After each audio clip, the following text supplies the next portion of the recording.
Langston Hughes was an American poet, novelist, and playwright whose African-American themes made him a big part of the Harlem Renaissance of the 1920s.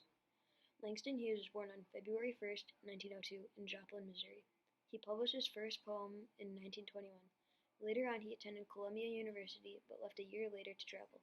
His parents separated soon after birth, and his father moved to Mexico. Langston Hughes' first book of poetry, The Weird Blues, was published in November of 1924. Some of his favorite poems include The Blues, Still Here, Walkers with the Dawn, and Adrella. Hughes graduated high school in 1920 and spent the following years in Mexico with his father. Hughes's poem, The Negro Speaks, was published in the Crisis magazine and highly praised. Most of his poems are about segregation and a tough time for colored people. He later died on May 22, 1967. Down to the river, I sat down on the bank. I tried to think, but I couldn't, so I jumped in and sank. I came up once and hollered. I came up twice and cried. But if the water hadn't been so cold, I might have sunk and died.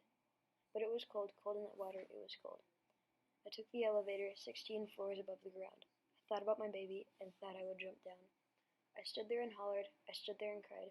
But if it hadn't been so high, I might have jumped and died. But it was high, high up there, it was high. So since I'm still here living, I guess I will live on. I could have died for love, but for living I was born. Though you may hear me holler, and you may see me cry, I'll be dogged, sweet baby, if you see me die. Life is fine, fine as wine, life is fine.